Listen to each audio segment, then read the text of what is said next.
Yeah. Man, we are. Welcome to Tales from a Gemini. This is BT. We are in a mood. This is a Friday. I had to do this because I'm going to be out of town next week. I'm going to Oklahoma City to perform, and right now we are just goofy in the studio. We're at each other's throat, but in a good way. I got a guest on today. Man, this guy. I'm gonna wait till he comes on to describe it. I love this guy. He's a comedian, and we kind of match up as far as everything. And he is a perfect example of how this business is, man. You just don't quit. You stay in it and you grind. Everybody looks at the superstars like Kevin Hart and the big guys, Bill Burr or Louis C.K. And there's guys like this guy, and he grinds and he grinds and he's funny and he grinds. He's been up, he's been down, you know. And so I'm gonna have him on. His name's Shaun Latham. He's half of the Sons Blazing podcast and $20 Chef on Instagram, which is great. You got to watch it. And I love this guy. He's helped me out in every situation as a comic and help other comics out, and that's why I love him. And hopefully he's going to be clicking on in a minute because I don't want to talk too much. Yeah, I'll tell you, ready? You can click. I'm going to say you can click on now. That's what I love about this, man. This is the part I like. It's like a garage band, watching the garage band. You know, we're doing all this unprofessional shit, but it's professional. I don't give a shit. I'm saying you can click on now. And you're clicking on Malik. He has not yet, no. Okay. That's I tell you what, Malik, our sound engineer, I love the guy, right? Oh, my gosh. No, this is what he said. This is the funniest thing he's ever said to me, right? He talks about what kind of pizza. He goes, what kind of pizza you like? And I said, I like mushroom and spinach. And he goes, have you always liked mushrooms? I go, yeah, I don't know when I started liking them, but I like them. And he goes, yeah, I can see that. A lot of old people like mushrooms because they're soft and it's not hard on your teeth and everything. And I go, fuck you, Malik. And I thought that was funny. That's the funny thing he's ever said. So Malik, I like that, man. You're part of the. You could be a comedian now, man. I mean that shit, Malik. That was great. Thanks. It's always been my life goal. You know, you hear that? You hear that? That's 21 talking to like 22. 22. Excuse me, talking to experience here, and I like that. I want to give him a whooping right now. That's what I want to do. So yeah, anytime now, we should be getting Shaun Latham on. My buddy Shaun, is he clicking on? He has not yet, no. Okay, but you sent it to the right email, right? Yeah, I'm double checking that now. Yeah, please double check that now. I mean, it'd be great. You know, that'd be great if you did your job. That'd be awesome. I know. That was shitty, wasn't it? I like that, wasn't it? That was a little Even Wyatt was like, BT, that was uncalled for. like yesterday, I wasn't talking to you. You understand? Yesterday, there's this woman who passed by, and she was looking beautiful, right? And so I said, wow, you look like a supermodel. And there was an old lady that was behind her 5 step, and she turned around and said, thank you. And I go, I wasn't talking to you. And I said it like that. And man, I did feel like shit when I said that. And luckily she understood that I didn't mean it like that. And I said, I'm sorry. And she's, oh, it's okay. But I know she had to be like, yo, fuck you, you young son of a bitch. And she had to be thinking that. And I didn't really mean it like that. But here we go, man. Let's have some fun on a Friday. Every guest, what's up, Shaun Latham? There he is. What's up, brother? Nice studio you got over there. Well, thank you, brother. I'm doing all right, huh? Where you at? You got foot traffic out front? Hell yeah, I'm on Market Street, bro, living like a motherfucking boss. Living like a boss. Learn that from you, though, bro. Learn that from you. Living like you a was boss. you was doing that before we knew who each other was. Shit, let me tell you something. This time last year, I'm gonna put it out there right now. This time last year, I was struggling. I was thinking about, we had the mask on anyway. I was like, you know what? I gotta make some money. Maybe I should run up in, a liquor store or something, get what I gotta get. And I did a podcast out of nowhere. They go, hey, you wanna do a podcast? Shaun Latham and Tom McComas say, hey, you wanna do a podcast? I go, yeah, man. I ain't doing nothing. And so I did the podcast, had a great time, and these guys Venmo'd me money to help me. They didn't know how bad I was, but they Venmo'd me money. I didn't even ask, and they did it. That's how great of a heart this dude had. And that shit, man, touched me like a mother. I mean, I was sitting there going, oh, man, that shit hit me in my feels, bro. You can't say that shit to another dude, but you go, like, hey, thanks, man. But I was like, oh. And I mean, that's the kind of dude you are. But and I was saying this before we came in the air. What I love about you, man, is the grind. People see the big dudes, like, a Hart or just the big guys, a Cedric Entertainer or whatever, and they don't see the grind. And there's guys who are funny, who put it in, but they got to put that grind that no one sees. And I see your grind, and it's paid off, man. From where you've been, I mean, you've traveled. We opened up for a big name act. and then you separated, went on your own, and then you moved, and then your story is just great. So I'm gonna start from the beginning with you, man. Where you born and raised? What, in L.A.? Where were you from originally? You know what? I had kind of a little. I don't know if I'd say dysfunctional, but I born in L.A. and then my mom moved us around a lot. Like my mom got remarried. We moved to Ohio when I was in like second grade. My mom was married for a couple of years there, and then shit didn't. His business collapsed, and we ended up with his family in Alabama for like a year, Damn. and then the shit fell apart there. We moved back to my grandparents, and then he supposedly was gonna come, and I remember to this day like saying, "Bye, Dad. I'll see you next week," and I ain't seen that motherfucker since. And then, Damn. I Holy moved, shit. I'm And we how old were moved you? back. Yeah, How old were you? I was a little kid. I was like in second grade. Now, did you? I mean, Yeah, did that you? was the last time I ever called anybody dad. Are you serious? Yeah, that fucked everything. That was like my little trust. That's when you learn about trust, I guess, when you're little, and then that motherfucker never shows back up. And then, but I had my family, and I was my mom, my grand. I mean, we lived with my grandparents for years. That I lived back in L.A.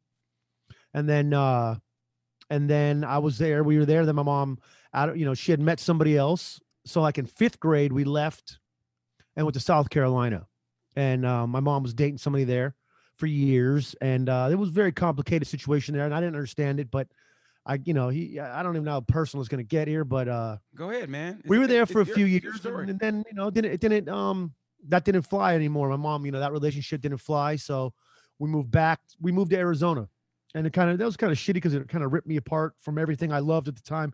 When you're like in your little seventh grade world, and you're about to go to eighth grade, and you're feeling all confident, you kind of started coming your own, and then all my best friends and my little girlfriend, I was all in love, Puppy love, baby. and then they just ripped it apart, just ripped it out like late. That's a wrap on that. So then I moved to Arizona, and then that's where I lived there from Where in Arizona? Where? Yuma, which was kind of like moving to hell. I lived in a great little country town, bro. I know where Yuma is. I lived in a great little country town in South Carolina. And I still have a lot of friends there. And they, man, when I moved, I used to get little letters every single day. Like mailbox, every day I got letters, bro, for like 3 months. But then I hated Arizona. I hated it with a passion. I fucking hated it. Why? Why? It just wasn't my vibe. Like I had Gaffney, South Carolina was a great vibe. And as a little kid, from fifth, sixth, seventh, and almost up until eighth grade. And then I moved in my last few weeks of eighth grade. I moved and we went to Arizona, and it was just dog shit. And I just hated it. And then, kind of obviously, freshman year, whatever, I had me some new friends, and obviously, you be all right. You just little kid, you go back I went to high school, started playing basketball, just drowning myself in basketball. That was it. That's all I cared about. I remember I played like one time I played like 412 days straight. So I used to count every day. Oh shit! Like all I wanted to do was like I just wanted to play college basketball. Right. And then I played, and then I got a job at 16. My grandma was very hard on that. Like, you get a job, but you get 16, you get a job. Old school. So I did. I got a busboy job, and it was awesome. And that's when I started the restaurant game. And but I guess that was just part of the hustle, like learning it early. Like whether it was the basketball part, and then my grandma making me get a job, and then I, my mom tossing me into her car loan. Like, okay, you can have the car then. And I had this job. I was making pretty decent little money for a 16-year-old. I was working 5 days a week, my sophomore year on. So, I quit basketball at my senior year and just hustled the waiter gig, and then I got a job at the jail there, and I wasn't even trying to be working in no prison. Like I wasn't trying to do that, but my homegirls that I was buddies with, they were like, "Hey, we're going to try out for the Yuma County Sheriff's Office," and I was like, "Well, fuck it. I mean, I ain't doing shit. I'll go." And then I ended up like beating everybody but one dude out of like 400 people. I beat everybody in the. But I was also, I trained every day playing basketball. Like all we do was cardio, So like I can beat a bunch of old people running. Like it's not like it was a bunch of fucking track stars trying out for the Yuma County Sheriff's Office. So I ended up beating everybody but one dude in the mile and a half, and then I passed the written. The written was a joke. It was so easy. Yeah. And next thing you know, I'm in the academy for I had to lie a lot though because of the paperwork, because I was, in Yuma, you're right on the border, right? And I was working at this restaurant with a bunch of older dudes that were all 19 and 20 going to Mexico to party. Right. And a couple, one of them had they had some homies down there that were they smuggled drugs, and they had a whole operation where it was a whole front operation. It was a body shop that was a front. And we used to borrow their cars and just go crash them and shit. Because it was just like a front. And they didn't care. Holy shit. How would you crash? Like doing what? Doing what? Oh, I would go leave my car at their body shop, and I'd grab one of their cars, and I'd go pick up my friends, and we'd go down the alleys, banging trash cans, hitting up against the cement walls. Dude, it was the most uncontrollable amount of laughter in my pit of my belly, where I'm just like these big old trash cans, wham, fucking bang, and just riding cement walls, bro. Just like sparks flying, jumping curbs, just fucking donuts. Living the dream. Basically, you're living the dream because that's your car. Yeah, they didn't give a fuck. I mean, we didn't give a fuck, dude. And you didn't have a rental deposit, so who gives a shit? You didn't have a deposit, and it wasn't your car, and you could do that? That's the dream when you're young. Well, when you're like the junior in high school and getting to do that shit, it was unbelievable.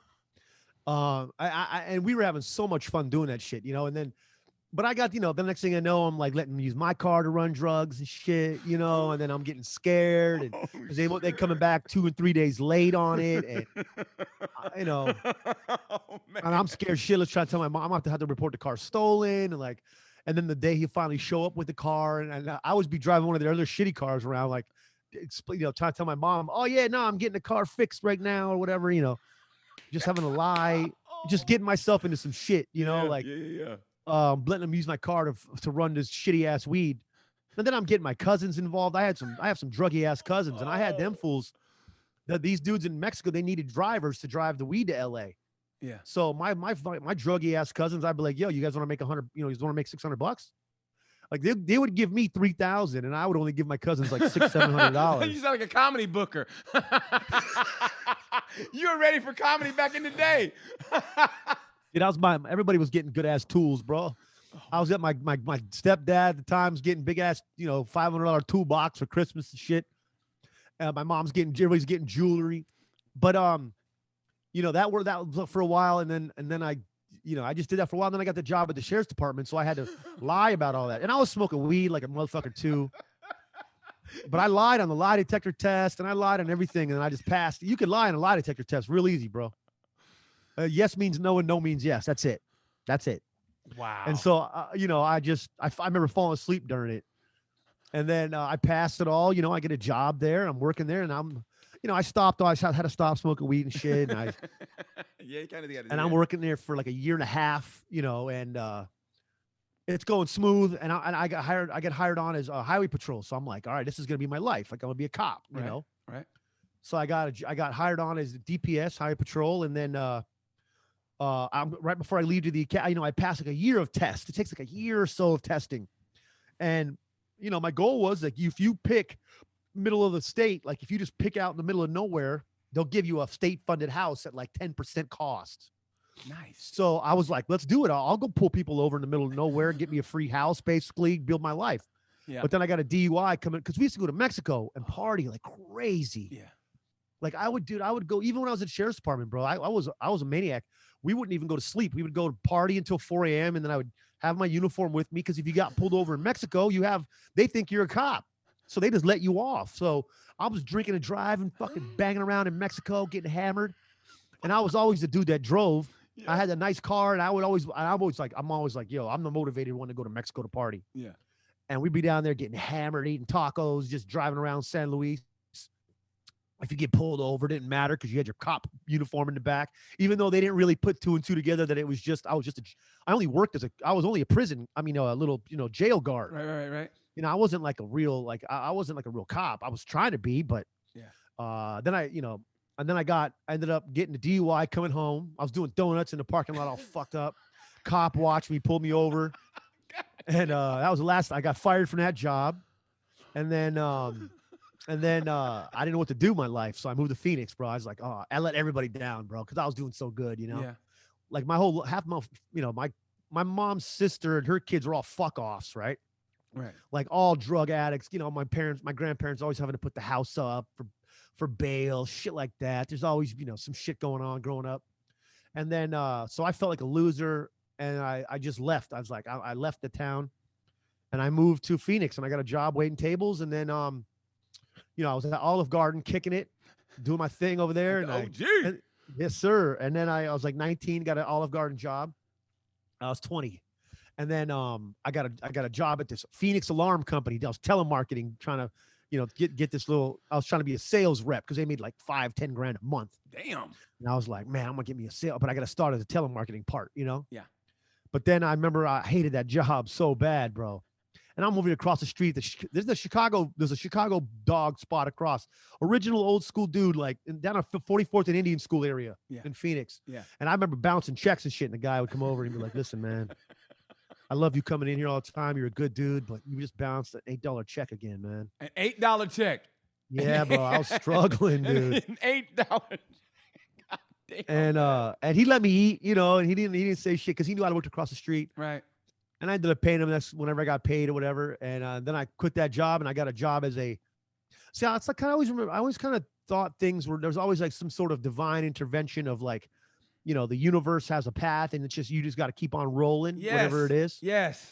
Because I had a roommate, right? And she owed me a bunch of cash and then for bills and shit. And then she dipped out on me, never paid. Of course. So like a year later, I'm at the gas station. I had this big ass tube. We used to go tubing. So it was like a tractor tube on one of them big ass dumpster trucks. Right. So we used to take that monster and go down to the Salt River. But one day I'm gassing it. I'm airing it up to go to the river. And who comes rolling up on me? It's this girl, Kate, that was my roommate that owed me all that money. Right. And she was like, I work at the Improv now. And I needed a job bad. I'm over here bouncing $8 checks. And goes the Improv. You're bouncing $8 checks. Yeah, you need a job, bro. Yeah. $8. And I was 21 I was 21, 22.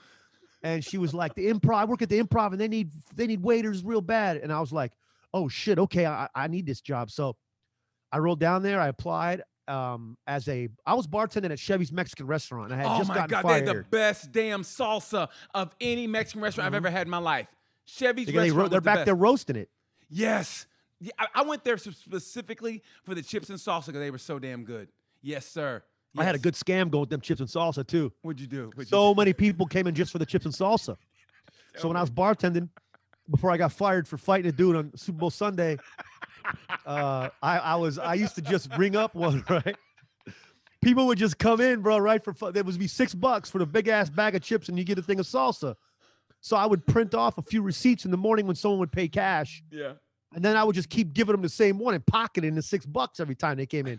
That happens 15 times a day. And if they paid a credit card, you had to ring it up. But when it was all cash, I was just ringing it up. All my homies were in there drunk as fuck underage.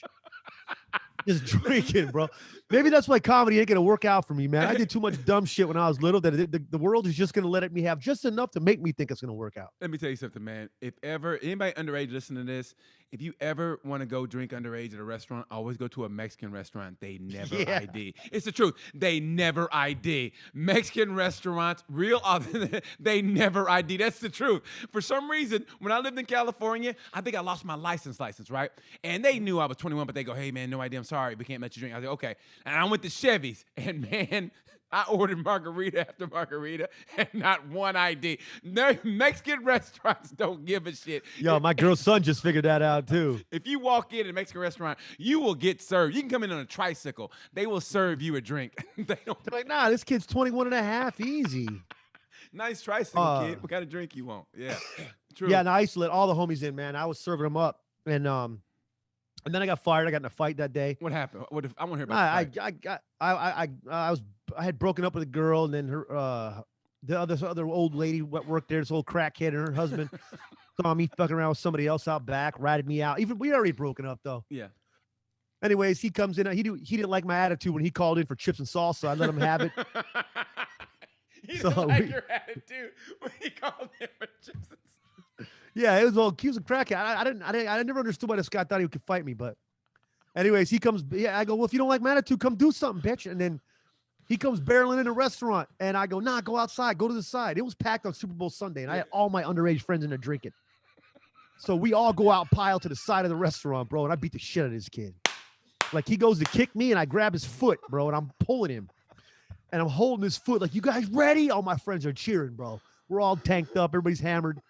And I kick his other foot out from underneath him, just start beating the shit out of this kid, right? In front of everybody.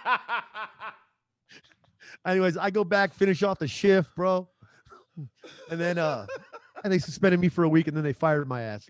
And that's when I ran into Kate at the gas station and shit. And I got a job at the Improv.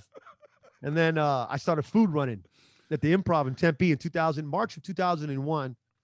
And then that's when I started doing stand-up.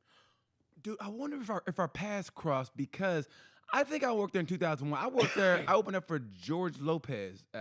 Lopez. I bet you really. Yeah, when he used to come up to that Samuel L. Jackson speech from Pulp Fiction. That's when I opened up for him there.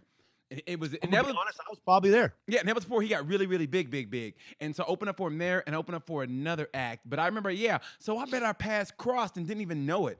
Yeah, because when he would come into town, I remember I got in a fight with a dude at the showroom, because he comes out, George Lopez, bro, the owner of the Improv back then, Dan Murray, he'd get in a fight with the beer distributor. Yeah.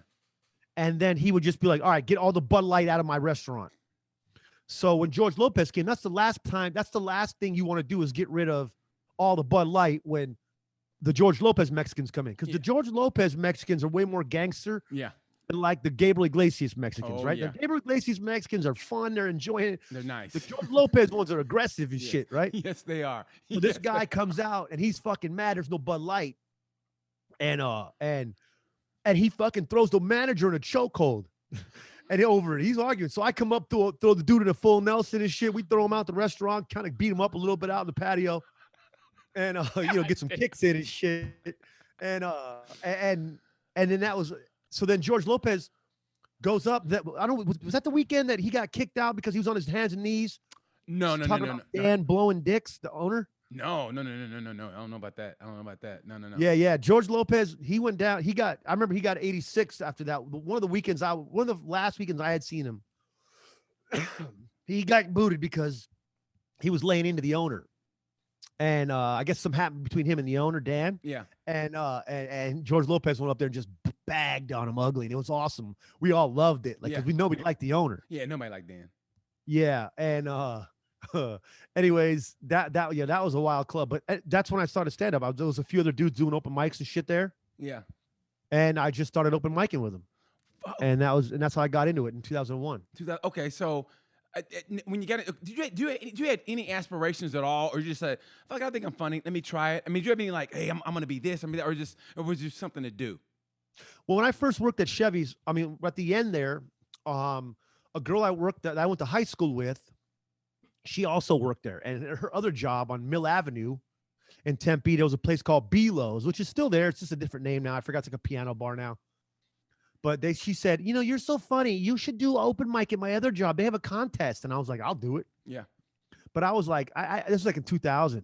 And I was like, but I never thought about doing it. I mean, I used to love like my mid-teens, when Def Jam was popping off. And I used to like fight to stay up to record it. Oh, I remember. And Martin was my shit. Like I couldn't get enough of Martin, right? Yes, like, he's the best host in history. The best host in history. Yeah, that crowd work I just looked at it like it was from space, bro. Yeah. And I just couldn't. I used to record it on VHS and I'd rewatch it over and over and over. Chris Tucker, Bernie Mac, everybody, Eddie Griffin. Yes. Talent, talent with hitting them with the old it's just comedy. It's just comedy. I remember when I first got to work with him, I was out of nowhere and I was opening it, it was his club in Rochester. And I was like, it's fucking talent, Yeah. But I didn't know because it would been, it'd been 15 years or whatever. But anyways, I was madly in love with comedy and I didn't know it. I just loved Def Jam so much and Martin and comedy and crowd work and him in the hosting aspect. Yeah. And just clowning on people in the crowd. So then I just, and I was always funny or whatever. I always, was Mr. Funny Man talking shit. And then I just said I'd do it. So I did stand up one time and I, whatever. It was just like an open mic, a little 2 minutes. I ended up knocking over half the fucking drum set, Yeah. I was doing a bit about my mom slapping us in the back seat. And I slapped back and knocked over like 3 of the cymbals and shit. And then and I didn't win, obviously, but all my friends came and shit. Yeah. And then like a year later is when I got fired and I got that job at the Improv.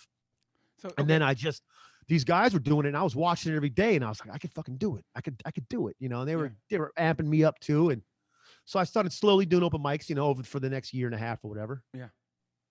And that's just how basically how I ended up in stand up. I had to get fired from a few gigs and shit. And That's path though, came bro. along. Yeah. Okay. So working at one of the best clubs in the country, doing working there, that had to help your act in the beginning. I mean, had to watch the best, because you're not watching a lot of dudes, go up there and do dick jokes, whatever. It's the improv. So you're watching the best of the best. Did that really? You think that helped?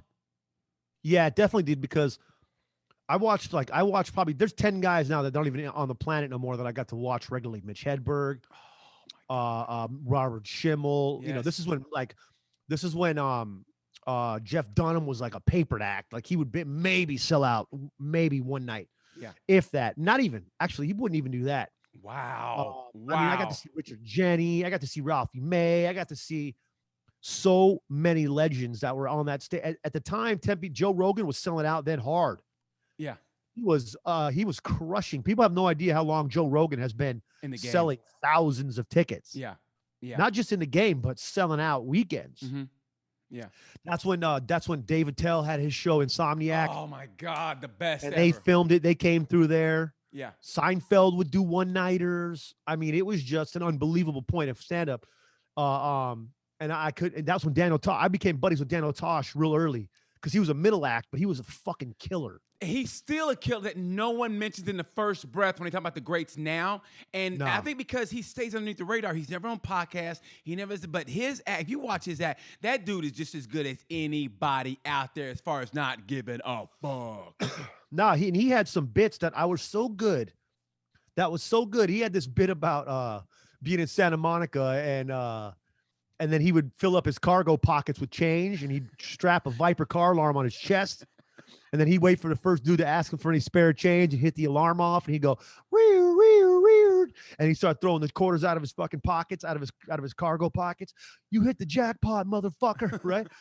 And he had this bit, and it killed me so much. We used to go, none of the other staff liked him. They all thought he was kind of like cocky and shit, but I got along with him. Yeah. We'll go play pool over at Six Shooters across the street. Yes. I played there. Yeah, I went there. Yeah, yes. That's where everybody went. Yes. That's the only place you could go afterwards, because the club, that's when Joe Diaz came. That's how I met Gabriel Iglesias' people. That's how I ended up, basically that connection through there was how I ended up working for Fluffy like 10 years later. But, it was just an amazing, amazing place for stand-up at the time. And I swore I was ready. I wasn't ready. I mean, of course, we all think like every once in a while, if an opener or something shit wouldn't happen, they'd throw you up for 2 minutes to open the show. Yeah. Then I opened up the show a couple different times in my actual uniform. And then I go back and had Oh, shit, we got frozen. to get the fucking chicken strips and bring them out. Yeah. Are you serious? So, are you serious? Yeah, man. It was that place was legendary. Joe Diaz was always there. Gene Pompa. That's how I met Uncle Joey Dada, man. It was just an amazing, amazing place to start stand up, and just to watch absolute legends do work. Okay, so since you never hold back, Brian Regan, because you don't give a shit. Tell me who were the dicks back in the day? I mean, because you don't hold back. So tell me, who was like the people you go, really? You know what? I can't really remember anybody being a dick. Really? Yeah, Jim Brewer was the fucking best. Yeah. I mean, he'd be doing Go Boy in the lobby with us. Everybody was, Harlan Williams was the man. Oh, he's a great dude. I love Harlan. Oh, yes. Dude, everybody, you know what? I was so like in the pop, I was in my, I was 20, I was in my early 20s, like pop cultural movie wise. All these dudes were in there, and they were just all awesome. Like I never really remember anybody being a dick. Okay. Tosh would tip me. He'd give me $10, on a Friday night, which is a lot from a middle act. Right. Yes, it is. Yes, yeah. So I never really, John Panette, that motherfucker would buy 10 people a cab to get home. He'd buy everybody shots at Six Shooters. He'll buy everybody food, and then he'll stand by the door and make sure no one drove and sit there and buy him cabs. Oh my God. So like I was lucky in the manner of, of just people being cool. Joe Rogan would sit around telling us about, fucking heart. What's that show? Fear Factor stories. Yeah. Him telling us how bad the Bulls ball stunk on the episode. So, I mean, no one was ever really an asshole. Like they were all really awesome people. Some guys they didn't talk. Some guys, like a lot of the headliners, they didn't talk to you or nothing. not like Fluffy never hung out and just talked to us like we were his buddies. Yeah. He was already selling out, every single damn show possible. And that room holds 400. So, we worked our nuts off at that place. And everybody was always nice. How did that work? And how long were you in comedy before you became one of his opening acts for Gabriel Iglesias? 10 years. 10 years you were in comedy. Yeah. And how was it going? How was it going before that? Before you got to open up, how was it going before that? Was it just, well, I was in Phoenix doing my thing, right. getting a little, I'd get like a weekend. I was doing the comedy class there just to get the stage time at the Improv. Right. And then I'd get a little weekend here and there as an MC, like at the Laugh Factory in Albuquerque and shit, not the Laugh Factory, the Laughs Comedy Club in Albuquerque. Okay, yeah. Oh, I remember that. Russ Rivas. Yes. Yeah. Great club. That was amazing time. I couldn't get enough of that weekend. Yeah, that was fun. But when Gabriel used to come, his buddy, his opener was Felipe Esparza. Yes. And then his merch guy, his merch manager, who's still one of my best friends to this day, is Ivan. So I would be cool. I became cool as fuck. I'd get Ivan. I'd get him weed and shit. Right. Him and Felipe. Yeah. And then that's how we became buddies. Weed brings people together. Weed brings people together. Yeah. So when I moved to LA in 2005, every once in a while I'd catch Felipe out, and then we'd start hanging out. And then I started hanging out with Ivan too, but I'd go to Silver Lake. I never hung out with Fluffy. And at this point, Felipe was on his own. He wasn't working with Gabriel no more. Yeah. So I was kind of like his driver. I just drove him around. We hung out. He'd get me sets, but I'd get us there. Right. I had a good car and I had a truck at the time, so I had good transportation to get us to gigs. So he'd get me guest sets, and then I'd get us there. And then in the meantime, during the day, I'd also hang out with Ivan, and Ivan was still Gabriel's merch guy. Mm-hmm. So then that happened for a few years, and then in like 2008. Ivan, he's, hey, you should come up to the Improv in Ontario and hang out with us. And I was like, okay. Fluffy was headlining, and then, Ivan brought me, he got the okay and he invited me out because it's very mafia-ish, Yeah. to hang out and be in on that squad. It was very mafia-ish. Right. And, I'd go there and hang out, and then, Gabriel would be really nice, ask me some questions, be cool, start, and I'd say, yeah, I used to be at the Improv, we'd have small talk.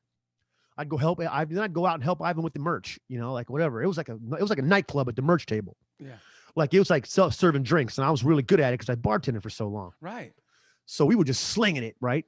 And then I'd help him, and I guess Ivan might have told him that that we did this or whatever, and I'd help, and I'd be cool, and give me a shirt. And he'd, hey, come back to Irvine. I'll give you some guest sets. I remember he gave me guest sets in Irvine, and I crushed.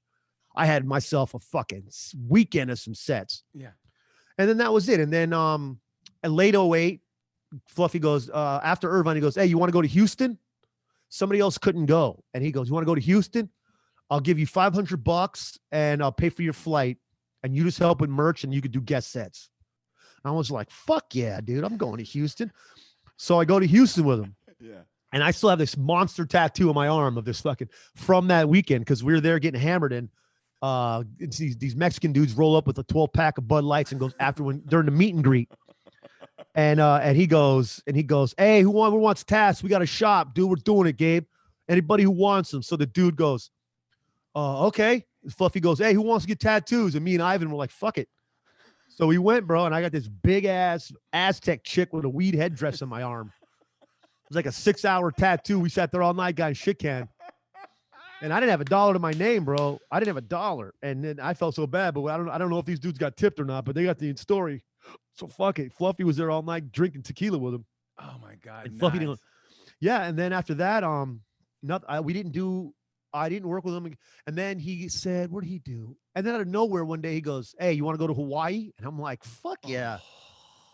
And so Gabriel every year for Thanksgiving back in the day, that was like his Thanksgiving was like he brought everybody on the tour and then their families would come. And, they would do Maui and Honolulu, but then everybody would go and we'd go to the luau, and that was our Thanksgiving. Mm-hmm. And it was fucking phenomenal, man. It was just an unbelievable time. Luau, digging up a pig, dancing, drinking, fucking doing the Blythedale Center in Honolulu for 5,000, grabbing a little jet over to Maui, doing the Maui Performing Arts Center. Oh. I mean, it was just an unbelievable trip. And then after that, he said, hey, do you want to go on tour with me? He asked me to go on tour right when he started doing theaters, and that was in 2000. That was the beginning of January 2010. Okay. And then that's when I put everything I had in a storage unit, and I just went on tour with Fluffy, and I was on tour with him for almost 5 years. Oh my God, dude. I didn't even have an apartment or nothing because we were never home. We would leave January 1st and we would come back. Like if we went home for like a few days, Yeah. I would just sleep on Ivan's couch. And I mean, I didn't get paid that much, but I didn't have to because I didn't have to pay for nothing. Oh, Like you never buy food, you never pay for travel. Yeah. Like everything you drink is on the bus or for free backstage. It was all theaters. Yeah. And all I did was help with merch. The first year I helped with merch until I got on comedy. And then I auditioned for Comedy Central on his show. And I got on and he promoted me past merch and he hired a new merch guy. And then I just got to be a comic. Nice. And then that was fucking gnarly. And then that's when it was just an amazing time. It was an amazing, carefree, awesome time. And when did you decide, you could have easily stayed there and comfortable. And this is what I respect about you, man, is that you broke out on your own and you came to Indy. Like, how did that come about where you broke out and you came to Indy? Well, at the end of 2014, me and Fluffy were talking. He goes, listen, man, you got a lot of potential and you're not going to grow in this tour anymore. He goes, you're not going to grow doing 5 and 10 minutes opening for me. Right. He goes, I'm going to give you some money and I'm going to help you whatever you need, but you need to go out on your own and do your own thing. He goes, you got so much potential and I got a lot of faith in you, but I can keep bringing you, but it ain't going to help you. Yeah. So he gave me $7,000 and he got me some weeks, he helped me his manager got me some weeks, middling and shit. Yeah. I already had 2 TV credits because of him. Right. 2 Comedy Central credits. I was on his show twice. I was on season 1 and 3 of Stand Up Revolution. He goes, he goes, listen, you got TV credits. Go make a move. So I was like, fuck it, let's go. I think technically he probably would have let me kept on rolling, but he pushed me out. He's like, listen, you got to go do something, man. That's beautiful, and man. I was like, all right. That's so I beautiful. said, yeah, that's what I did. But it went to a dead stop, basically. Like I came to a dead stop. I mean, I was moving and living in Long Beach and I didn't have shit going on. And I had a Tuesday night show that was off the hook. Yeah. To this day, it's still off the hook. It's this place called Harvell's in Long Beach. Okay. It's an amazing room. Yeah. Yeah. And I started that room and it was going strong and I used to host and then the owner was real cool. So like I couldn't get no sets. I mean, I'll do the Laugh Factory here and there, but I couldn't really afford to keep going up to LA to get these little small sets, like to hang out at the Comedy Store or whatever. And I always had this thing in me where I hated waiting to like maybe become a regular someday. Yeah. And so I didn't. I never went up there. Sometimes I go up there, and I get on the, I get some spots on the Belly Room and things like that. Or Shantae Williams would get me a spot in the main room on her show. I get some spots on Latino Night, the Laugh Factory, things like that. But I was never a regular anywhere, and I just didn't have the patience to sit around and keep waiting. You know? Yeah. So I just did my own, and then I talked to the owner of the bar, and I go, "Hey, can I just come in between bands on the weekend?" And he was like, "Yeah, sure. Like, you want to just go up there and just do like they don't sit down though." And I'm like, "I don't care." Yeah. So I would go like on Friday, Saturday, they'd have bands at Harvell's. And then in between bands, I just get up on this box and just fucking start talking shit and just do my set. Yeah. So I was sharp. Like I was like, my life was in chaos. Yeah. Like I didn't have shit going on, but I had credits and my set was sharp. There you go. That's all. Because I was working hard on that Tuesday night show. Yeah. I'd get an hour in every night, because I'd open up with 15 and then I'd do 5-6 minutes in between people. And then I'd close it out with 20. Nice. You had the reps in, man. Yeah, that's the way to do it. Because if they're your crowd, I would get the crowd there. It was my crowd. Oh, it's beautiful. So they kind of allowed me to get it. Like I'd rattle off. Like I wasn't the guy that did like 10 or 20 or 30 in between comics. I'd do my 15 or 20 up front, and then I'd maybe do 5 in between like one guy. But then I would rattle right through the comics, get everybody on, get their sets, so they all felt good. Yeah, nice fresh crowd, and then I would just do another 20 at the end. So I always got like an hour on Tuesdays in. Oh, that's beautiful. And then I would do my band, in between bands on the weekends. And then I would just, which would really make you sharp because motherfuckers were standing around like they don't want to hear, they don't expect it, Yeah. Yes. Yeah. But then I'd just be drinking for free too. So that was always motivation. And then but then I was getting road work here and there, and I always had been working at Morty's. I became, Warren B. Hall was the first dude I ever worked with on the road. Yeah. So he introduced me when I was on tour with Fluffy. When I was in Indy, after the show was over, I dipped and went over to Morty's and hung out with him. And that's when he introduced me to the Morty's people, Todd and Bowers. Yeah. And then Hofstadter was booking then. So then I started getting weekends as a middle act there, and I started doing well. But then I saw, that's how I became buddies with them at Morty's. And then we always had a great time. Like, that was the best road weekend possible as a feature act, was leaving LA to go to Indy in the summer. Dude, we worked there. I think it was during that time we worked together. I remember you. Yeah, I opened for you a couple different times. And I was I like, middled who for the you. fuck is this motherfucker here? And I remember that, man. Correct me if I'm wrong, but didn't Gabe come in one night or something? Or no, maybe we It was Martine. Okay, yeah, because I remember like he mentioned him and they helped me with a tweet or something like, hey, follow BT or something like that, which is really cool. But I remember that, man. I remember working with you and we had a fucking ball. I remember that, man. Dude. That was a good, because the Harlem Globetrotters came out one night, at least a couple players came out. We tore that motherfucker down, man. I remember. Yeah, that. It was awesome. And I remember that was like my sharpest I was at, and it didn't matter. You were still up there. It didn't matter what I did. You were up there crushing, and we just had a great weekend.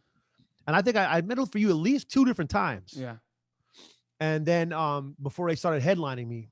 But it was always such a great vibe, and people were always so awesome there. I mean, that club, Morty's would pay me to not sleep at the hotel. Like, I'll go sleep in Bowers' basement for another $200. Yeah.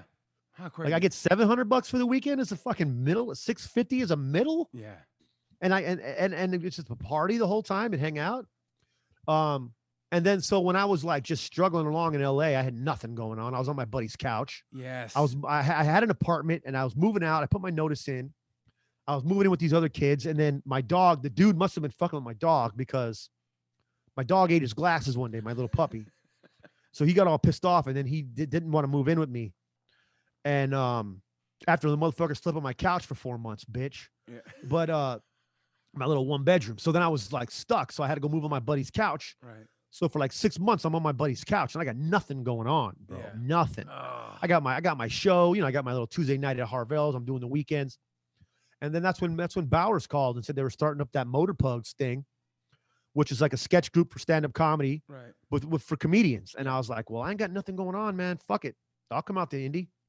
So I just packed up the Prius with me and my dog and my podcast gear, bro, and we took off. And then we was in Indy. And that was in October of 2015. Wow. And it just went, and things just went nice there, man. Things was nice. Just good positive energy there. Our stories are kind of parallel. Same way. Nothing was going on. I had a buddy here. I said, hey, man, whatever. And it's like but was it for you, was it a depression? Or like, okay, I'm leaving LA? Or was it like, okay, man, I'm leaving LA. I'm getting a brand new start. Because sometimes, but what were your goals anyway in comedy at that time? Because some people get in comedy, and they don't have a goal like, okay, I'm going to got a week book here, week book there. And then a sudden that week turns into, now it's 2 years down the line. Then it's 3 years. Now all of a sudden you're 10 years in going, shit, what's my plan? You know, I mean, is that, you know what I mean? You know what I mean? Yeah. My old plan always was just to headline clubs. That's it. I just wanted to headline clubs. Yeah. So I had nothing going on in LA, like absolutely nothing. Right. And I had just bought this car off my landlord. I had this Prius and he let me make payments. And I bought it for $4,800. Yeah. And I was like, well, fuck it. I got this car finally, because I didn't have a car for the longest time. Right. And I work, this slumlord. I got lucky, bro. This slumlord that owned my apartments. This motherfucker comes to my door and he goes, after I moved in, and this is why I ended up having that car, and it made it all work out, because he had these slum ass apartments. And the next day after I move in or whatever, like a week later, that's when my second time on Comedy Central was airing. Mm-hmm. And luckily my set made the commercials. So I was rolling in Comedy Central commercials. Right. And this motherfucker comes up to my door with a cigar, knocking on the door. He goes, I got a goddamn famous comedian in my house. He goes, you tell me how I'm sitting at home with my lady last night. He's sitting there with a cigar, telling me the story when he knocks on my door. Yeah. He goes, and who do I see in my goddamn TV 3 times? You. Apartment number 1's over there, and old apartment number 1's on TV 3 times last night. And so that's how I became buddies with the slumlord. Yeah. And then that's why I'd be like, hey man, hey Steve. I think what was his name? Steve, John? I don't know. I'd be like, hey man, I'll buy that Prius off you. You don't give a shit, man. You banging that thing in the walls. And he's like, I'll give it to you for 6,000. I'm like, fuck off, man. I'll give you 4,000. And we ended up selling on 4,800. And so I bought that Prius and I banged around that thing forever, dude. And then when I moved to Indy in it, and then that's when when the agreement was that they were going to get me on with the Yoders. Okay, yeah. So I could do all their clubs. He's like, listen, you move here. Yeah. We'll work on our group. You know, we'll give you sets at our club, and then we'll get you in with the Yoders, and then you can make money, and then we'll just try to be better comedians. And I was like, okay. So I was like all about it when they were like, we'll give you, and I was so disconnected. I wasn't like a Comedy Store guy, so yeah, I didn't really, I missed my buddies. I left, but right. Overall, I was like, fuck, man, if I can start working the road, that's all I wanted to do was just get me an agency that'll get me clubs all the time, 2 and 3 times a month. Yeah. I'll go do that. I'll give a fuck right now. I'll go. Yeah. So that's what I did. And then it ended up working out. And I just kept on doing the Yoder clubs, doing them until we became buddies with Pat. Oh, the Pat Mac. Oh, my dude. That's what I'm talking about. It's like you banged around and that divine intervention. And then you met Pat McAfee. And then how did that go? You know what? We were doing our Tuesday night Motor Pugs night. Yeah. And he happened to be looking for openers, which I didn't know. And I didn't know anything about him. And I didn't know him as a football player either because I had pretty much given up on football. Yeah. Like I knew fantasy. I knew the fantasy guys, like, the guys that you pick up on your fantasy team. Right. But I was doing stand-up every weekend. And I was always be driving on Sunday. So I could never watch football. So I was just out of touch. Yeah. And then he came in that one night and I was just on fire, bro. And there was only 12 people in the crowd. And are you leaving? That's your woman? And that's your girl? Yeah. Tell her I said yes, hi. Sir. BT says hello. Hi. And she don't give a shit. so that was it. And I happened to just knock it out the park that night. And I had this bit. I used to have this bit. I had to retire because it was similar to a Bill Burr bit, which I had never heard. And I found, so I ended up retiring it. But he let me know the next morning that he loved my energy. Then he after the show, I introduced myself. He introduced himself. Hey, I'm Pat. This is so-and-so. This is my brother, Jason. We love what you did. That was a great set. There's only 12 people in the crowd, and him and his brother. That's what it's about. People, and it's that old tried and true, you never know who's in the crowd. You know what I mean? Like you said, 12 people. And back in the day, I used to be like, who gives a shit? But it does matter. You just never know who's in the crowd. That's what's beautiful. 12 people, you could have mailed it in, but you didn't. Well, because, after working with Fluffy for so long and doing nothing but theaters and you can't really do new material and stuff. Yeah. I mean, you could if you got some big ass nuts on you, but I didn't have time to be trying to bomb in front of 5,000, or at the fucking Blythedale Center. Right. So once I got left that world and became back to normal, where I was doing rooms with 10 and 20 and 30 people, I was like an animal. I was eating it up. I was like, oh, I'll go up last. Yeah. Because everybody know I'll go up right now. 12 people, let me have that. Yes. And I just, because you could do whatever you want and you could just be whatever you want. Like you don't have no pressure. And so I was just on one that night.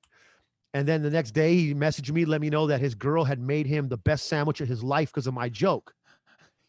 And that he loved my energy so much and he was hoping that I could open for him. And he offered me $7,000 for 20 minutes set to open for him in Fort Wayne. And I almost shit my pants. Oh my God, dude. That dude is a great dude. I've never met him. I met everybody around him, his dad. And I think I met his dad, his brother. And I went and watched him do stand-up. I've never met him, though. But I just love, because I know the stories from you told me. And I just love him, his energy. I can't wait to get it through with my show. I can listen to his show because I love everything he does. I would love to meet the dude, but I love what he did for you. And I mean it from the bottom of my heart. I love what he did for you. And it trickled down because you got on his podcast and you had to go, I think, to New York for something. And they hit me up and say, hey, you want to take Shaun's place in the studio that day. And I had the most fun. I got more followers from that little thing I did, and because of you. So it's a trickle down effect, man. And I thank you, and I thank him for that. Yeah, no, that was awesome. Yeah, he wasn't even doing podcasts when we started. We were just hanging out, bro. We'd go hang out, kick it, smoke. He'd fucking just we were just homies. He bought me a Harley. We just riding around and shit, dude. And then we was like, we should do a podcast. We started getting, dude, let's do a podcast, So when me and Todd would go set up all our gear and we'd record, And then, and then we'd go to high schools. They'd organize and find a high school for us to record at. So Pat, myself, Bowers, and Todd would go, and we would go just record at a high school and just have fun, man, just talking shit and enjoying life. And we'd go to his backyard and catch punts while he would warm up during the summer, and it was just a great, very innocent time. And that then we started doing a podcast all the time. But then I was on the road, and that kind of pissed him off Right. because I wasn't consistent enough. Yeah. I needed to make money. I had no choice. I had to be get the shows. Right. And then it just kind of grew from there. It just went from there. And then that's when he got the whole Barstool thing, and that's when he brought us along. Real quick. And so I remember you, and I don't know if you could talk about that, but you're open with everything. I don't think you give a shit. But I remember you got the gig from Barstool, but you went to Sirius. You had your own show on Sirius, correct? Yeah. Well, I was with Pat first for a year on his Right. Sirius show. Okay, And then when he quit Barstool, Yeah. and then Barstool offered me, and he said, listen, he had a meeting with everybody at the office, and he goes, listen, this is like a year and a half in at working in Indy at the Heartland office. And he said, some of you guys are going to stay here. Some of you guys are going to have to go to New York. And some of you guys, I don't know what you're going to do. He goes, but, and then me and him had a meeting. He's like, listen, your show gets a lot of sponsorship. So you're going to go ahead and you have to go to New York. And so they offered me like double what I was making there to move to New York. Wow. And he already knew. He's like, listen, I always wanted you to be able to do your own thing and, grow. And so I was like, and there was no, I had to go. So I went, and when I went to New York, I told them I wanted my own show on Sirius, because they were about to have a Sirius channel. I go, I'd love to have my own show. So they let me have it. And then when they launched it, I got my own show, and I had my own show on Sirius for about a year and a half while I was in New York doing my thing. And it was a great time in my life. And then that all, Can you but I talk was about there that? for Can you a few talk about what years. happened? Can you talk about what happened on the air? I mean, I know you don't hold back, Yeah, but I don't- sometimes you can't because of legalities. But I know. There's nothing really legally to worry about it. I just, once while I was doing the show for you know what really happened? I just picked the wrong people to be on the show. As far as That how was my problem. Jordan was awesome. YP and Vibbert, though, they didn't. I mean, I didn't pick Vibbert out the gate. I picked YP, which Dave always, El Prez was always like, why are you taking that guy on your show? And I'm like, he's a nice guy. I don't know. Like, nobody else was really cool as shit to me in the building like he was. And the vibe was so much different than Heartland. Like, Heartland was awesome and friendly and right? family and cool and group oriented. And in New York, at the time when I got there, everybody kind of had their own thing going on, and I didn't know anybody, and no one was really too friendly. Yeah. Like, there was no one really, I feel just didn't comfortable. really click, and I didn't fit in. Yeah, you didn't feel And comfortable. over there, yeah. And so, but YP was cool with me all the time, so I was like, "Fuck it, you want to be on my radio show?" Right. So I brought him on. Jordan was always cool. She came from Indy with me, Yeah. and she was always a good element on the show. And then I added Vibbert, and he didn't do shit except for pout, kind of. And I was never, he was always in some kind of mood. So I didn't know what to do. I know how that goes. I was too mean to like cut people off the show. And so the show just didn't do well by the end. It wasn't doing, I was trying, man. I was getting guests. I was trying my best. And, YP don't know how to fucking do radio. The guy just talks and talks and talks and talks. And he don't know how to like say something and then let someone else get in, or he don't know how to make a point or get to it. The motherfucker just talks in circles to hear himself. And I only had an hour show. So, when I started doing the podcast with Todd, I had to like relearn how to like not have to fight for a couple of minutes of talking, you know? Yeah. I lost the show a few months before they even, but now it's all gone. Like Barstool don't even have a Sirius no more. They didn't re-up their contract, but I don't know. It was it was a great time. Like, I had an amazing time in New York, and I had an amazing apartment. I lived right in Midtown, right 2 blocks from the office. And my, $20 chef was getting millions of views a month, and everything was nice for a while, and then I got in an argument with this kid, and that fucked me over, man. And What happened with that? Real quick, if you can get into that, what happened with it? Because that was the whole thing. I think I came in, I think it was a year ago that you kind of alluded to it, and we never got into it, but you got into an argument, and it's like the guy backstabbed you or something. And Nah, he's trying to shortcut the whole operation just by posting his own cooking show. So I was like, I asked about it. I go, let's just, and then they told him, and then Dave said, I don't know why this guy's posting his show up. He sucks, and his show sucks. So when he's talking about you, he's talking about you or the other guy? no, he's talking about the other kid. Okay. And so I was like, oh, okay. So Dave took it down, and then I got an argument with this other kid, Francis, and they bombarded me and fucking set me up basically. And then that kid came on and pretended like he was the biggest victim in the world. And I shouldn't have lost my cool though, man. I was an idiot. I should have handled it way differently, and I didn't. And then motherfuckers got mad at me, and it was kind of my demise in that building. After that, that was a wrap, bro. I just never really got along. I mean, I never really got along or really meshed there anyways. Yeah. That wasn't my people. Kind of like people were nice, people were cool, but I just never really got in the vibe there. Right. And when that happened, it just fucking ruined my shit. Well, if you could have done things differently, I mean, looking back now, hindsight being 2020, how would you have handled it differently? I definitely wouldn't argue with him on the air, man. I'd be like, you know what, dude, you go ahead and do your show, bro. Do your show, have a good time. Like I would have never disagreed with anything. I would have just let it all fly, bro. Hey, you know what? Everybody could do what they want to do, no, man. That's not you. That's not you.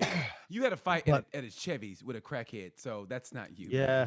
Man. But that was legit because he was coming in like this kid. I should have fought him at Rough and Rowdy is what I should also. I see because he was offering to fight, and I would have fought him because I would have beat the fuck out of him, man. Yeah, I mean, but it's hindsight being 22. But you know what?